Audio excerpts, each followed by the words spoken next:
मुझे जो देखकर मोहब्बत के बाजार में खड़ा यूं तन्हा,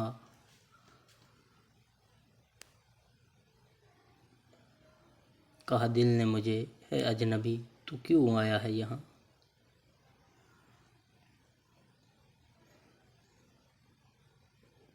यहाँ हर चेहरा मुस्कान लिए है मगर दिल हैं सभी के वीरान।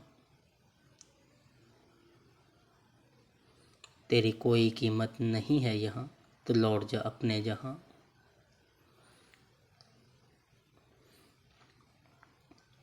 ये सौदागर जज्बात के हैं, ना एहसास ना दोस्त यहाँ।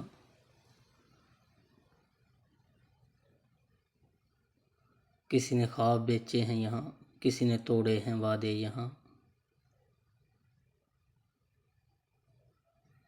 यहाँ कुछ नहीं तेरे लिए, फिर भी तू क्यों खड़ा है यहाँ।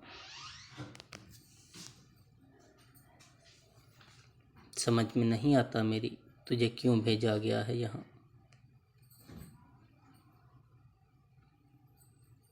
ये तमाशा लगा जो तू देख रहा है, इस पे न जाए राज़ी। अभी कुछ नहीं बिगड़ा, लौट जा वहाँ जहाँ से आया है तू यहाँ। तहरीर आवाज़ नासिर महमूद राज़ी। कभी कभी लगता है लोग मोहब्बत के बारे में बहुत कुछ कहते हैं, लेकिन शायद मोहब्बत को समझ नहीं पाते। आपको ये गज़ल कैसी लगी कमेंट में ज़रूर बताएं। इस तरह की मज़ीद वीडियो के लिए हमारे चैनल उर्दू अदब को लाइक शेयर और सब्सक्राइब ज़रूर करें। शुक्रिया।